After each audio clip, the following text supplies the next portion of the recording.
3 haulers, T-Rex. 3. Why? Groven, why? Because you're an idiot.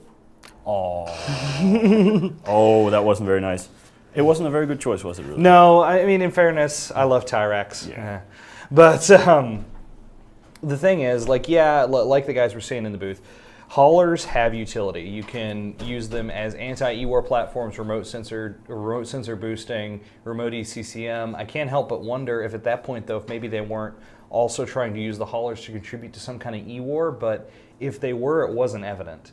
We were seeing torpedoes coming in the whole time. I think the only reason the damage ever slowed down on that Guardian was because the bombers may have been out of range, because the torps were connecting, and I think once they got in range, it was all over. But one hauler, funny. 3 haulers,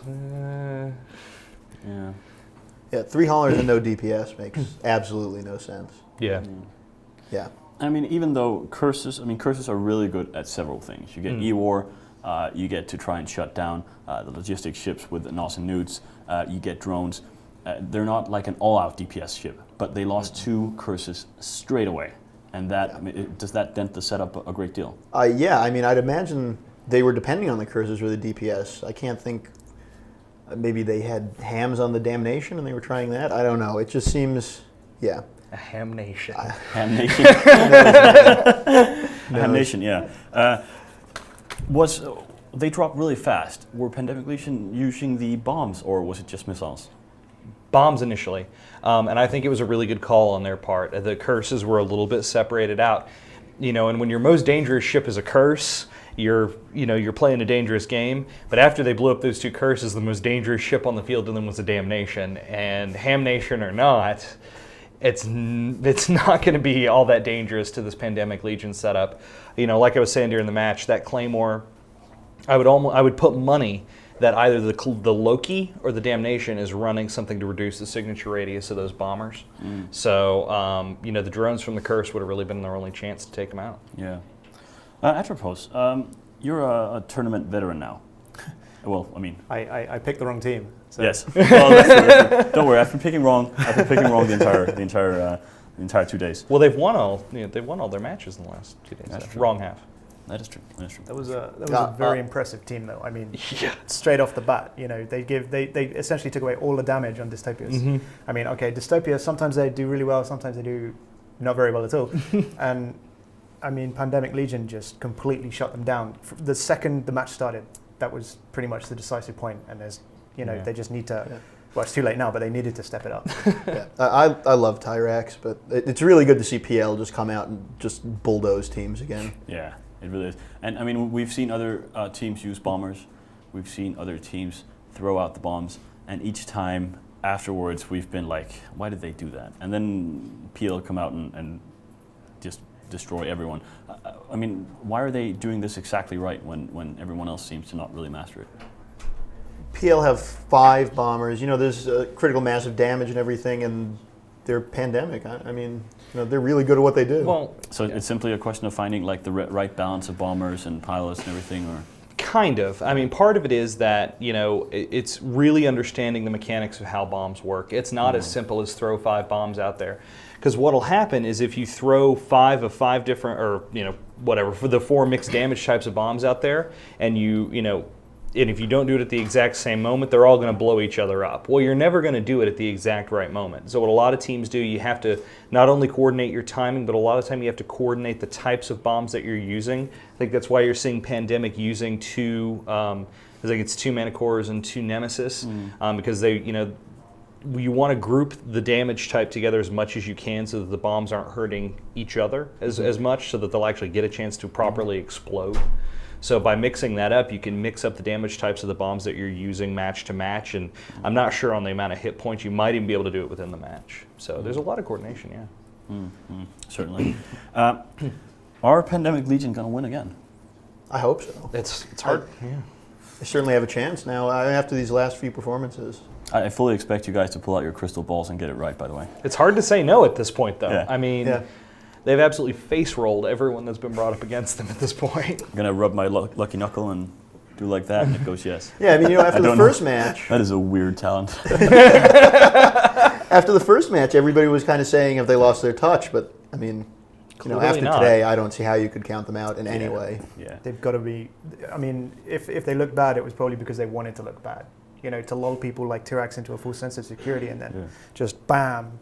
This is exactly where you need to bring the damage, and that was exactly that.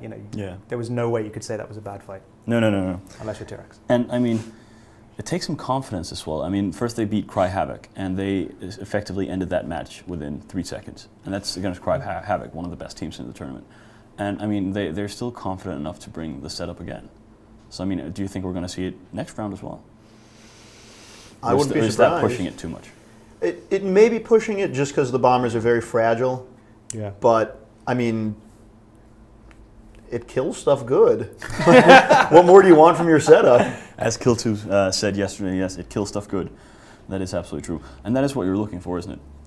I mean, ideally in this tournament, you want to pick some ships, and then you blow up some ships. And, at some point, if you blow up more than the others, you win. You need to kill stuff good. Oh, yeah. There's so many alliances fall at that hurdle. They come to the tournament, and then whatever organization they have on normal TQ PvP battlefield just disappears. I mean,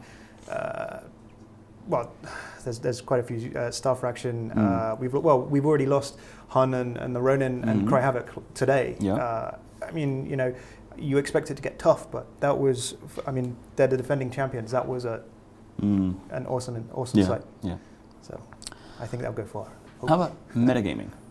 Something that Pandemic Legion are kind of infamous for. Do you think that they have any of these setups in advance? What would a goon know about metagaming? Yeah, we try to stay away from spying. It's very dishonorable. Yeah, that's true. I mean, I wouldn't put it past Kugutsman to have been flying all of those ships himself after taking over the computers. That's probably taking it 1 or 2 steps too far.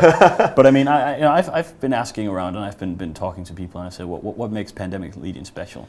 And I mean, a lot of people have said, well, they're probably the alliance that are best at getting setups beforehand. Probably, yeah. I mean, I'm not privy to that sort of stuff on any level. You're very honorable. Yes. In the way you honorably fly your ownership. He's almost as honorable as Rias. Yeah. My honor tanking is honor. Yeah. Anyway, Atropos, do you miss doing like commentary in the alliance tournament and all that stuff, or? A little bit, yeah. A little bit? It was kind of just basking in the E-fame was pretty nice. Yeah. But then, I mean, you get the other side of it with the armchair, foaming at the mouth commentators. Yes. Posting on the forums going like, oh, who's that fat guy? And, it's... I'm that fat guy. Yeah. It's, sometimes it cuts deep, so I don't miss that side of it. But but no, it is. I mean, the guys this year have done an astounding job. I was here watching every single fight yesterday, and it was amazing to hear both like the in-studio commentary here and the during the match commentary as well. So I can't think of a better group of people to take over the mantle, as it were. So I think that's very kind of you to say, and I think they have been tremendous, yeah. all of them. And yes, it is true. I mean, this is the internet, and the internet has quite a few fat people, so I think it's just a question of embracing it. Do you have any proof of that? I mean, embrace the fat people. You don't want to go looking into that. Oh well. We have another match coming up. It is our 1820 match. It is Manifest Destiny versus Dead Terrorists. Let's get some quick predictions all the way around, Crowan. Dead Terrorists. That sounded very... Well, I thought you said quick. Oh yeah, but I mean, okay, fair enough. Dead Terrorists have brought really nice setups, obviously incorporating the rattlesnakes, but they haven't been completely dependent on the rattlesnakes. They brought them twice out of 4 matches. They've proven that they can win without the gimmick, but they've proven that they can take the gimmick and beat somebody in the face with it. So certainly. Yeah. Crispic. Dead Terrorists. I mean, their last few fights have just been outstanding. I will probably also go with the Dead Terrorists. These two seem to know what they're talking about. They are experts. But they did very well yesterday. They took Kenzuku apart very easily. Manifest Destiny. They've also had a couple of good fights, but I know less about them than the Dead Terrorists, so I'm going to go with these two guys and the Dead Terrorists. I think I will go for Manifest Destiny, but we will find out in just a minute when the match starts.